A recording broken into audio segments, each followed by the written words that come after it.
Substitute. Episode 2. The lecture hall in the engineering faculty filled up quickly at the wake of a new session. The students sat around on fold-up seats with flip-down desktops. Most sat chatting with friends, while others roamed the sloppy aisles looking for seats before the lecturer arrived.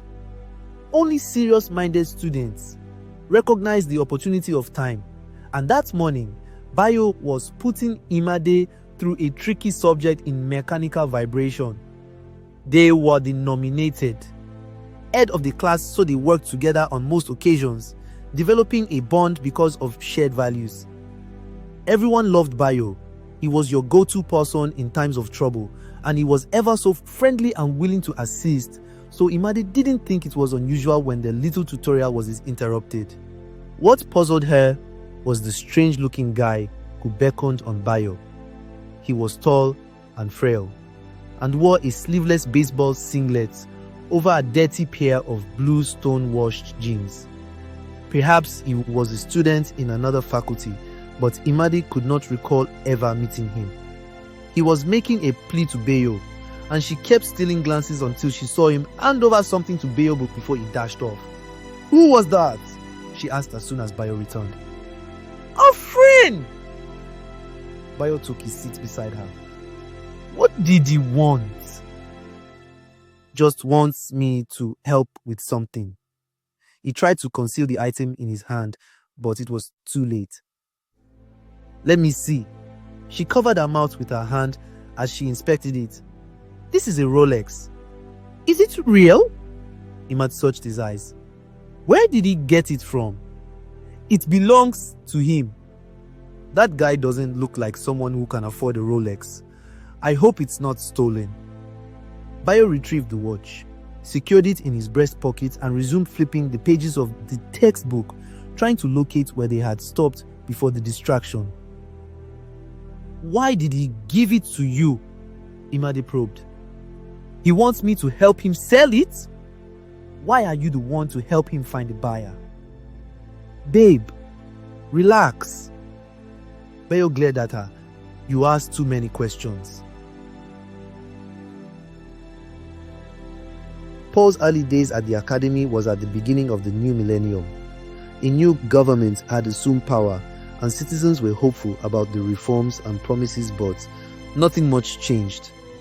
Walking into the residential lodge was like stepping into an abandoned warehouse, and the stale air placed a heavy weight on his chest.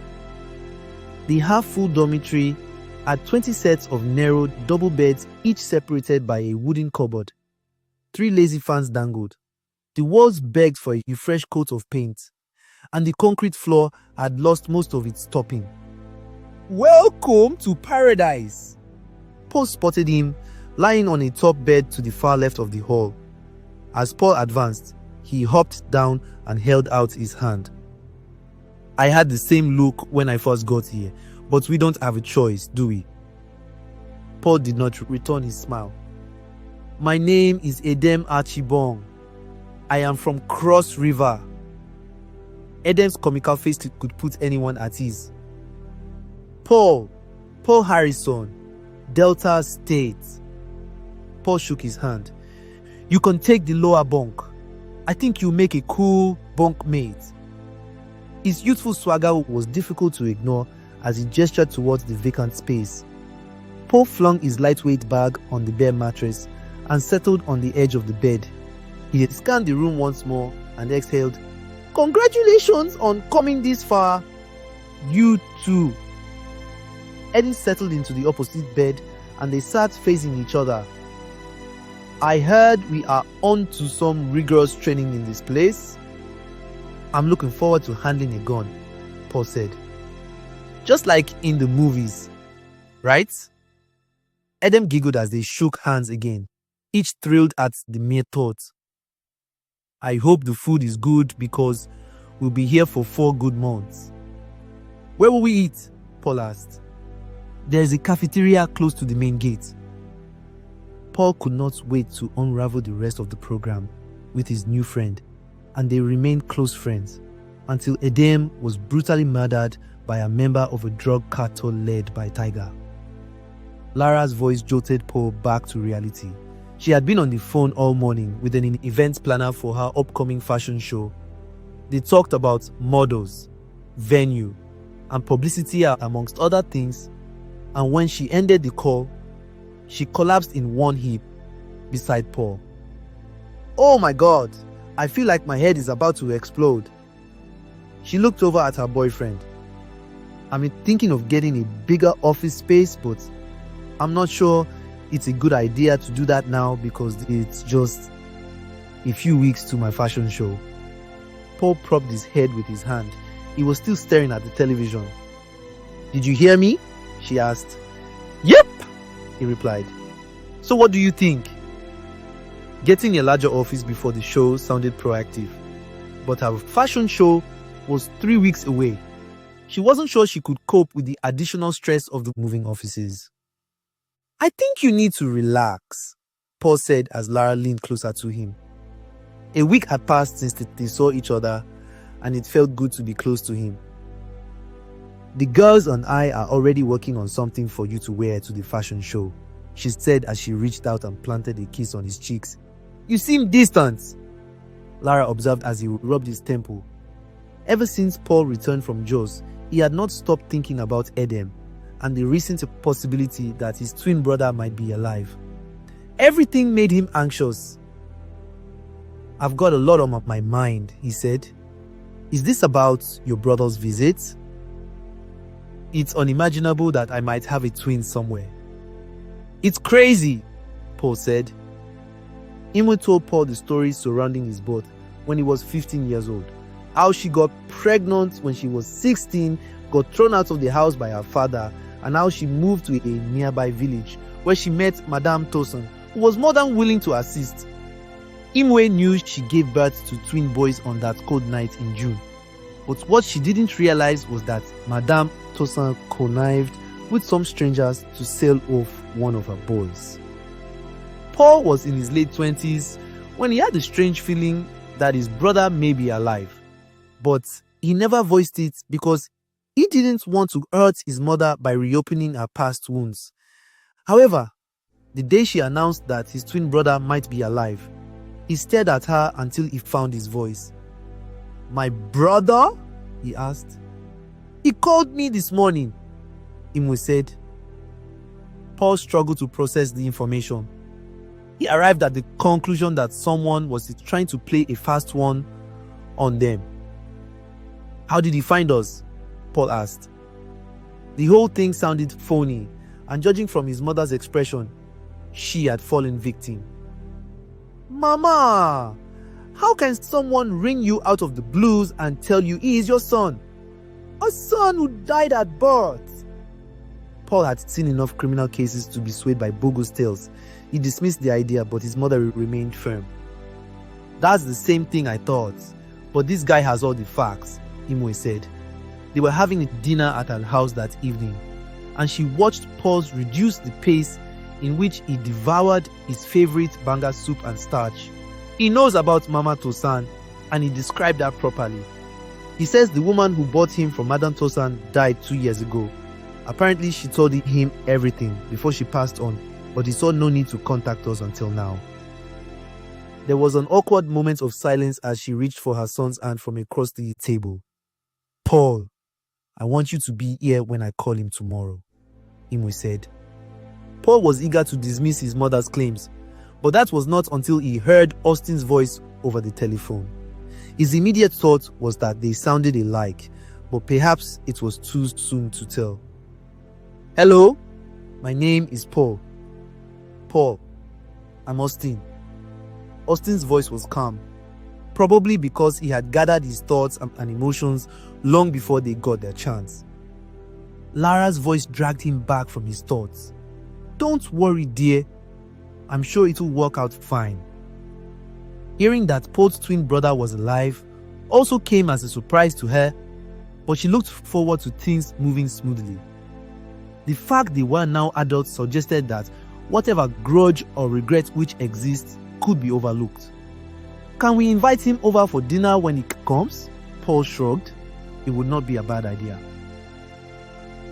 Paul worked in the prosecution operations and investigation departments in his 15 years of service with the agency. He had also risen to the position of a principal service officer.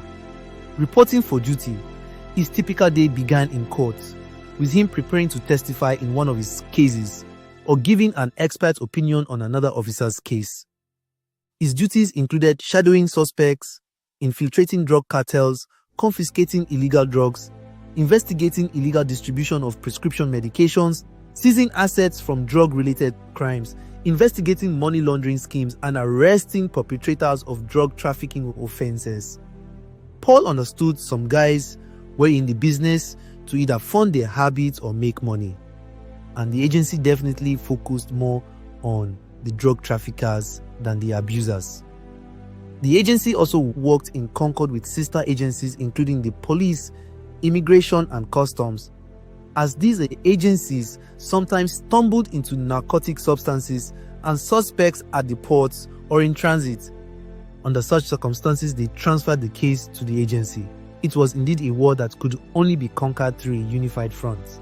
By 2:50 p.m. that Wednesday, Paul and his colleague Nnamdi Duru made their way back to the office from the Federal High Court, where they testified against a suspect who was arrested at the airport with 3 kilograms of cocaine.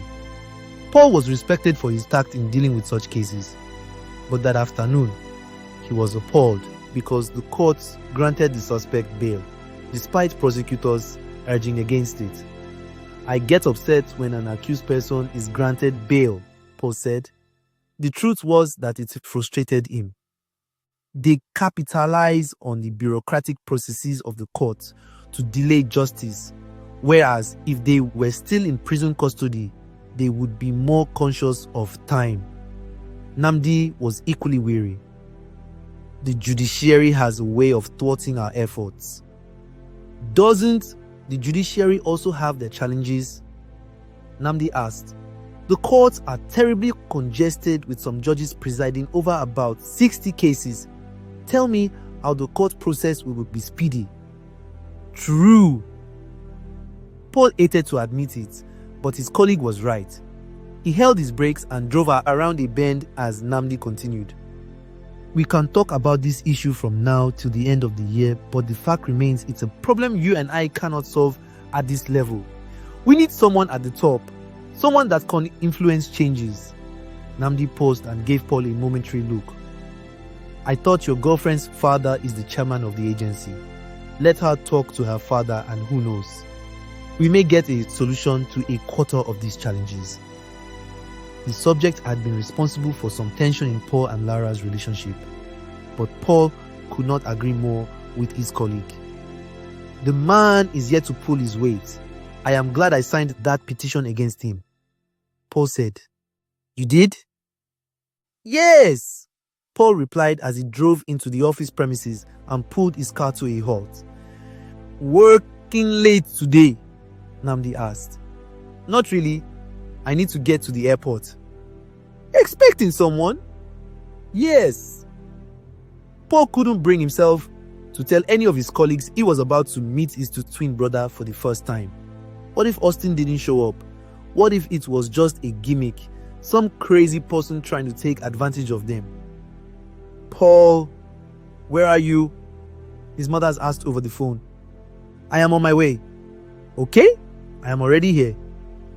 They agreed.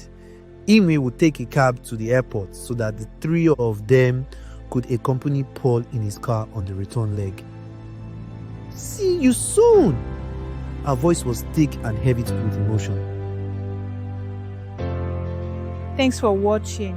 This story was written by Uduak, Edet, and produced by Tconcepts.